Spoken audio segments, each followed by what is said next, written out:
Skin cancer usually develops from excessive exposure to ultraviolet radiation and can also arise from certain genetic predispositions. Melanoma is the deadliest type of skin cancer due to its ability to quickly metastasize throughout the body. It is characterized by unregulated growth of melanocytes due to genetic mutations that are accumulated throughout a lifetime or through inherited mutations. Melanocytes are cells that give our skin its color by producing the melanin pigment to absorb harmful UV rays and protect our cells from sun damage. Melanoma is the fourth most diagnosed cancer in Australia, with an estimated that 1 in 18 people are at risk of diagnosis by the age of 85. Melanoma diagnosis is far more prevalent in countries with a higher HCI, whilst countries with a lower HCI have increased rates of mortality from melanoma. Both Indigenous and non-Indigenous Australians' incident rates drastically increase with age, shown by the difference between the 45 to 64 age group and the 65 plus age group, with a 440% increase for Indigenous Australians and a 280% increase for non-Indigenous Australians. Whilst on the contrary, survival rates follow a negative linear response at age, decreasing as age increases.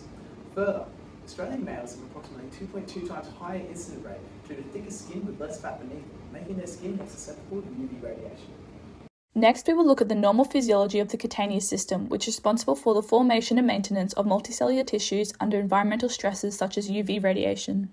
There are three main types of cells within the epidermis: keratinocytes, melanocytes, and Langerhans cells. Melanocytes are located above the basement membrane, which separates the epidermis from the dermis at a ratio of 1 to 10 with surrounding keratinocytes, and are responsible for the protection from ultraviolet radiation. The tanning response of the skin is a defensive measure in which melanocytes synthesize melanin and transfer it to keratinocytes, which absorb and dissipate the UV energy. This process is regulated through the action of alpha melanocyte stimulating hormone on its receptor, the melanocortin receptor, that is responsible for melanocyte differentiation, and hence the transcription of genes underlying melanin synthesis. However, intense intermittent exposures to UV light cause genetic damage, impairs cutaneous immune function, and induces the formation of DNA-damaging reactive oxygen species. Melanoma mostly occurs due to prolonged intense sun exposure, as UV light damages the DNA in skin cells, but there are several more suspected sources, including family history. This is associated with inheritance of tumour suppressor gene mutations. Having a personal history. People with a history of melanoma or other skin cancers, such as basal cell carcinoma, run a higher risk of developing melanoma in the future. Having high-risk personal characteristics, such as fair skin with little pigment, blue eyes, blonde hair, freckles, or having multiple or atypical moles. Being in an immunosuppressive state, as the immune system struggles to fight cancer cells. Or socioeconomic status. Low SES is often linked to more advanced melanoma at the time of detection, as well as a decreased perception of melanoma, while high SES has a greater incidence. When skin is exposed to the sun, UV rays penetrate the dermis and over time cause DNA damage. Direct DNA damage causes the formation of cyclobutane pyrimidine dimers, which form between two adjacent thymine or cytosine bases. These dimers extinguish or alter the function of genes within these damaged regions. Proto-oncogenes such as BRAF and NRAS encode regulatory proteins and growth factors, which enable progression through the cell cycle, leading to regulated cell growth.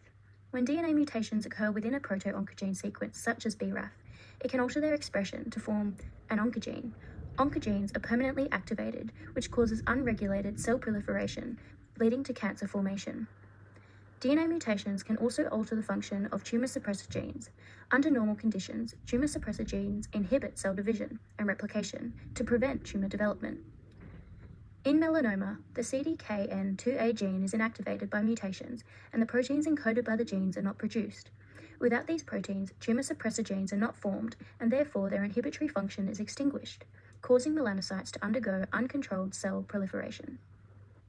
Individuals with fair skin and red hair have a loss-of-function mutation in their melanocortin receptor 1 gene, causing impaired production of eumelanin, the type of melanin responsible for reducing UV-induced DNA damage.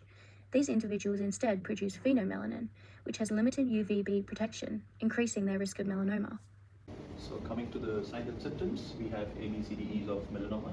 So the first one represents the asymmetry of the size, like it's increasing in size, followed by the border, which is has started to scatter, and then comes the color, in which it's getting a little bit more pigmentation, followed by the diameter, which is increasing from 0.25 inches, and in the end, the colony has started to evolve now.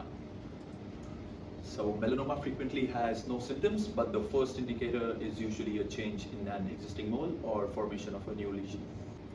So the melanoma can also form in places of your body that receive little or no sunlight, and such as in between your toes and your palms, could be in between the soles, scalp, or genitals, and it is more likely to form in a concealed location in those with the darker skin.